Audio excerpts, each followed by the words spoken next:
Hey everybody, before you jump into today's episode, you should probably know that it has the slightest hint of adult-themed content. It's not anything that anyone would ever really get in a twist over, but it might mean some awkward conversations with your kids when they ask what certain words mean. So if you're listening to this with really young people, maybe skip on down the line. This seems to be a theme with the Decameron. Apparently some of them are adult-themed, but who knew? Who knew that old books would be like that? Anyway, here we go into the story. I hope you enjoy the episode.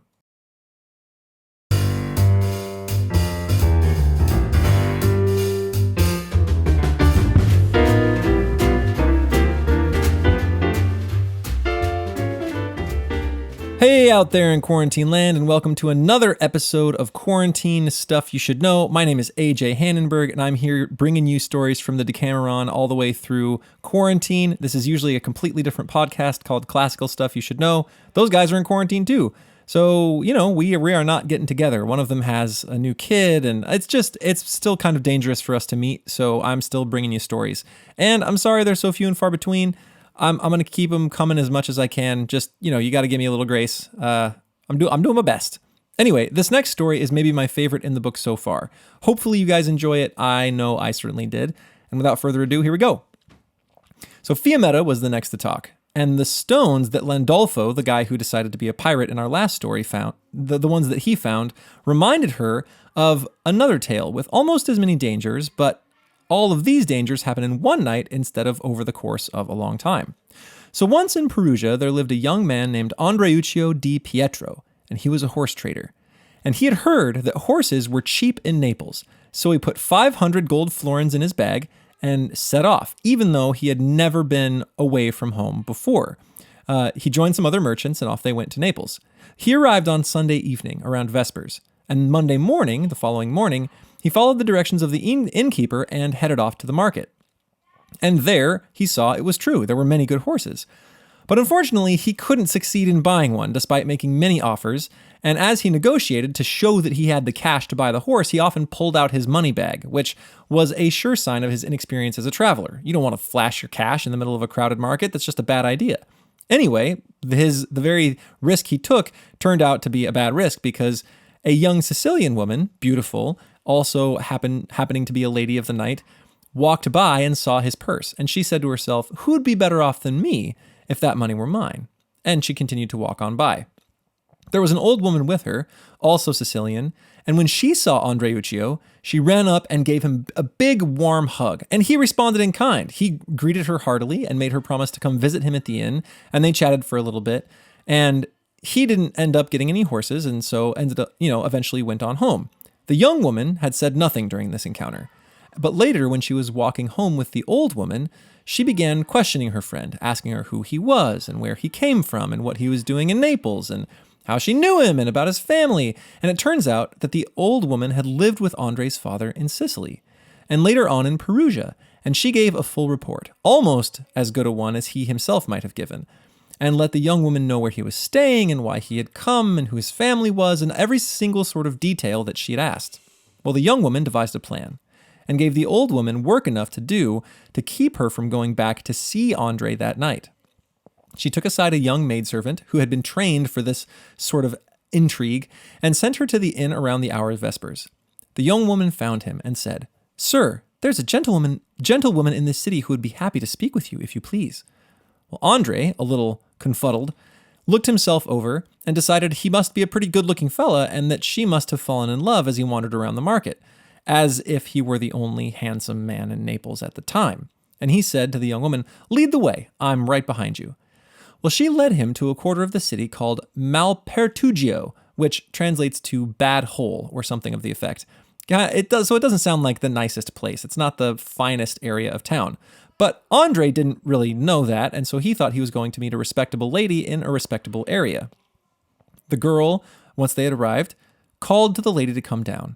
And she did. She was young, well-dressed, tall, gorgeous. Her clothing and jewelry were all very proper-looking, and she descended to Andre with her arms wide open. She clasped him around the neck, stared deep in his eyes, and seemed overcome by tender feelings. She broke down, and then said as she kissed his forehead, "Oh, my Andreuccio, how happy I am to see you." Marveling, Andre stammered, My lady, the pleasure is mine. She took him into her bedroom by the hand, which was redolent with the fragrance of roses and orange blossoms. There was a big curtained bed and a large number of dresses on pegs and other luxurious, beautiful furnishings. Andre thought he must be in the house of a great lady. Well, she sat him down, and she said, Andreuccio, I'm quite sure you're amazed at my embracing you like this and shedding all these tears. For you don't know me, and it may be that no one's ever mentioned me to you. But you're about to hear something that will probably make you even more amazed. The simple fact is that I am your sister. For a long time I've wanted to meet all my brothers, and since God has now granted me the favor of allowing me to see one of them before I die, I can tell you that I'll die content when the hour arrives. But in case you've never heard anything about this before, let me tell you my story. Pietro, who is my father as well as yours, lived for a long time in Palermo, as I believe you may know. Being a good and amiable man, he was greatly loved by everyone who knew him there. And to this day he still is. Among the people who were attracted to him, no one loved him more than my mother, a gentlewoman who was at that time a widow. In fact, she loved him so much that she cast off her honor as well as her fear of her father and her brothers and became so intimate with him that it led to the birth of the person you see before you. When I was still a little girl, Pietro was called away from Palermo and returned to Perugia on some business or other, leaving me behind with my mother. Nor, from what I've been able to discover, did he ever think of me or of her again. This is why, if he were not my father, I'd reproach him bitterly, considering his ingratitude toward my mother, for she was moved by the most devoted love for him to put herself and all her worldly goods into his hands, without otherwise knowing anything about him. I'll say nothing about the affection he ought to feel for me, his daughter, since I'm not the child of a serving maid or some low-class woman. But what's the point of all this? It's a whole lot easier to condemn wrongs done a long time ago than to right them now. In any case, what happened was that when I was a little girl, he left me in Palermo, where I grew up and have spent most of my time until fairly recently. My mother, being a wealthy woman, arranged my marriage to a well-heeled gentleman from Agrigento, who, out of love for my mother and me, came to live in Palermo. He was a staunch supporter of the Guelphs and entered into secret negotiations with our King Charles. But King Frederick got wind of the plot before it could be carried out, and he had to flee Sicily just when I thought I was going to be the grandest lady ever on the island. We carried away what few things we could. I say few in comparison to the huge number of things we owned there, and leaving behind our lands and palaces, we became refugees in this country. Here we found King Charles to be so grateful as to give us houses and lands in partial compensation for the losses we suffered on this account. And as you will soon see for yourself, he continues to provide a substantial allowance for my husband, who is also, of course, your brother-in-law. So that's how I've come to be here. And it seemed true to Andreuccio. It seemed, and she continued to ask questions about his family and about, all this business that he had. And she asked about certain relatives in such a way that it seemed as though she knew them. And he said, my lady, don't take it too hard that I'm amazed by all this, for to tell the truth, up till now I've had no more knowledge of you than if you'd never existed. For whatever reason, my father never talked about your mother and you, or if he did, I never heard a word about it. But I'm all the more delighted to have found my sister here because I'm completely on my own and was never expecting anything like this to happen. In fact, although I'm just a small-time merchant, I really can't imagine anyone, no matter how exalted his station, who wouldn't treasure you. There is one thing, however, that I'd ask you to clarify for me, please. How did you know I was here? The young woman told about this old woman who she knew, and so she said, I had you come.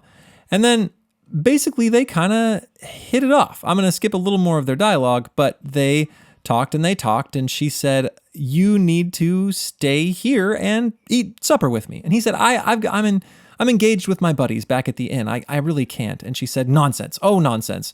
They can come here if you want, and then if you guys still want to leave, you can leave as soon as we're done with dinner. And she sent off her servant to go to the inn to tell all the people at the inn that he wasn't coming. Well, she didn't actually send the servant, but she certainly made a show of it. And so they ate, and they stayed, and he started to enjoy her company. And so it was hot, and while they'd been talking, so she plied him with some sweets and some Greco wine and plenty of alcohol at supper. And then once it was over, she said it was dark, and he made like he was going to go home. And she said, absolutely not. Naples is not a place to walk around at night, especially for a stranger. So and by the way, I told my maidservant to let everyone at the inn know that you were going to sleep here as well. And she was insistent. And he was having a pretty good time, so he decided to stay. Well, it was hot, and as he went off to his room with a serving boy she had left to her own quarters, he kind of stripped off all his clothes. And then he felt an urge to sort of unload the load that he had taken over dinner, and he asked where the bathroom was. The boy, who was to help him, motioned to a door in the corner and said to go in there. Well, he took off his clothes and he walked through the door. Well, in this country, what this kind of bathroom might be unfamiliar to my listeners. Well, the houses were really close together because as the streets were originally designed for something smaller than cars, they were, butted up nice and close. And so between these two houses was a little alleyway that they had sort of rigged up into an outhouse. So there was a raised sort of floor over this alleyway portion that had walls on either end, and you would just sort of go to the bathroom and it would fall into the alleyway, and then that was, done away with over time. Well, he walked out this little door into the raised outhouse alleyway and stepped on a plank that happened to be not very well fastened, and it came unhooked and dumped him right into the outhouse.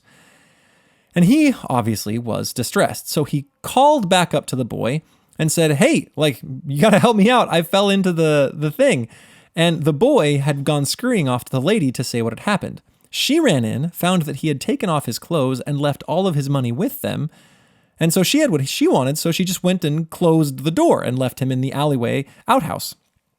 After yelling for a little while and hearing no response, he began to grow suspicious. So he climbed over the little wall at the end of the alley and went to the front door, smelling like $1 million, obviously. He called and pounded and said, alas, poor me, how little time it took me to lose 500 florins and a sister.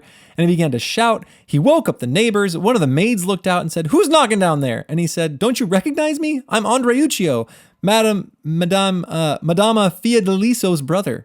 And the maid says, listen, buddy, you've had too much to drink. Go sleep it off and come back tomorrow morning. I don't know any Andreuccio. You're talking nonsense. Please go away and let us sleep. And he says, you don't know what I'm talking about? Sure you do. At least give me the clothes I left there and I'll go away. She said, you must be dreaming, buddy, and tried not to laugh. And he decided then that maybe force was better than cajoling and took a rock and began beating frantically about the door. An old lady neighbor came out and she said, you ought to be ashamed of yourself, right? Making all this noise and waking up all these people. It's impossible to sleep. If you have business with the lady, come back tomorrow. And encouraged by this old woman, her pimp, who happened to also be in the house, decided to make himself known. And so he kind of put his head out the window and his big bearded face and he said, who's that down there? And Andreuccio tried to explain and he says, I don't know what's keeping me from coming down there and beating you with a stick until you can't move, you stupid, drunken idiot. Now get away. Nobody can sleep because of you. Some of the neighbors heard this and they knew this man in the house. And so they said, hey man, you got to get out of here. You're going to get killed. So poor Andreuccio, covered in duty, lost 500 florins, set off and tried to find his way back to the inn and just follow the route that he had followed with the girl. And on the way, he's like, man, I smell so bad. I've got to go wash off. So he tried to take a little side route all the way down to the sea. And he went down a street called Ruga Catalana. And on his way down there, he saw two men both carrying lanterns coming his way. And he thought, man, those guys have got to be the night watch. So he ducked into a nearby abandoned hut. Well, it just so happens that was also the destination of the two men with the lanterns. It was their hut. And so they came down and they put down their tools and they began to talk. And as they talked, they realized, man, what is that smell? That is the worst thing I've ever smelled. And one of the guys lifted his lantern and they saw Andre and they said, who's that there? Andre sat there and didn't say anything. And then they said, hey, they held up the lantern closer and obviously there was a person there. So they said, what's going on with you? And then eventually they got out of him the whole story of his evening. And one of them said, it must have happened at Boss Budufuoco's house. Well, you may have lost your money, but you should thank goodness that you fell through that plank because it probably prevented them from killing you while you were asleep. And then you would have lost your life and your money. But what's the use? You have as much chance now of getting your money back as plucking the stars from the sky. Then they kind of thought for a sec and they said, but you know what? We're feeling sorry for you. So if you want to come and join on the job we're about to do, you can get your money back and probably a lot more for your share. And turns out that earlier that day, an archbishop from Naples named Messer Filippo Minutolo had been buried. He'd been interred with expensive vestments and a ruby ring worth more than 500 gold florins. So really nice clothes, really nice jewels, and that sort of thing. Andreuccio, a little more greedy than wise, decided that this sounded like a great idea and decided to set off with them. But as they walked, they're like, man, you just smell wretched. So we have got to wash you off. So they took him to a nearby well. And turns out the well didn't have a bucket on the rope. So there's no way to get the water up. They thought, well, we'll just dunk him. So they had him hang onto the rope and they lowered him down into the well so he could kind of wash himself off.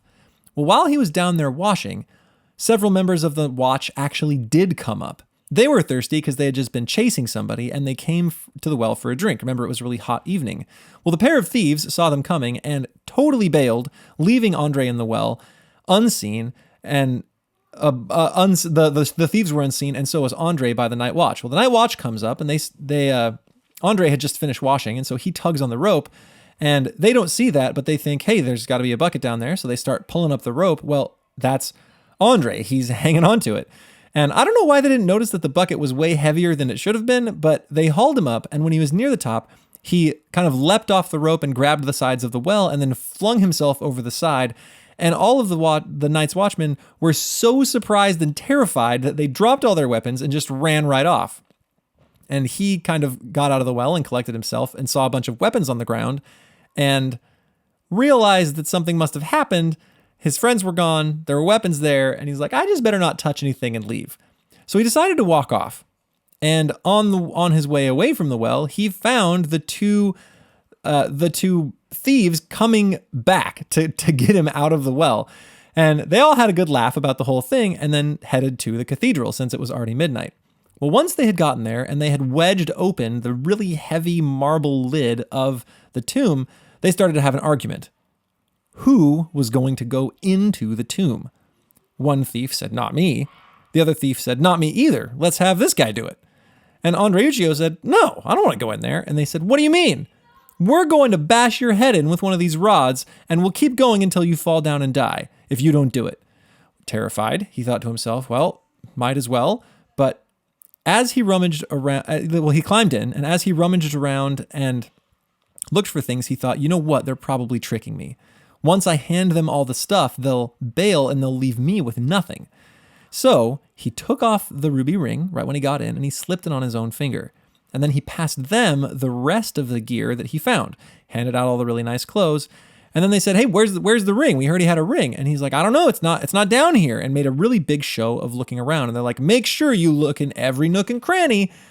And they told him to look so hard, partially so that they could play a trick on him. And while he was looking, they pulled the prop that was holding that big marble lid, and it slammed shut, trapping Andre inside with the dead bishop.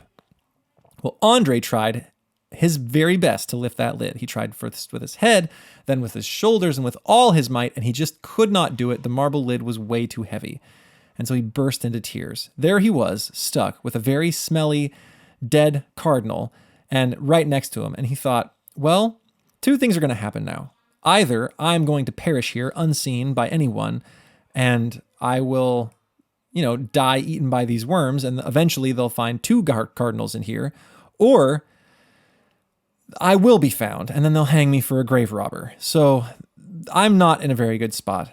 And then, as he lay there thinking about his terrible possible fate, he heard some voices outside, and at first was terrified. He thought that they were come to catch him.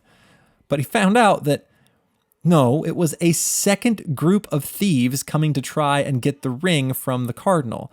So they propped the lid, and they hadn't looked inside yet. It was pretty dark inside the tomb.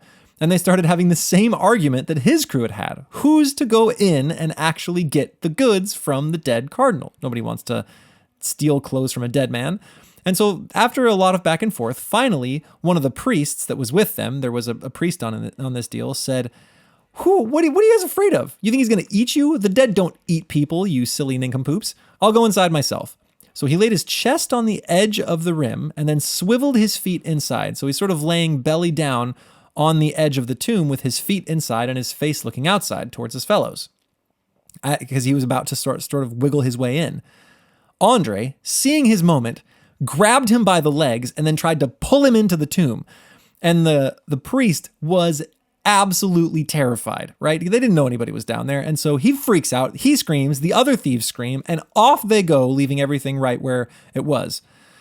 Well, Andre climbs out, finds that he's okay, finds that he still has the ring, and goes out of the cathedral the way he came in.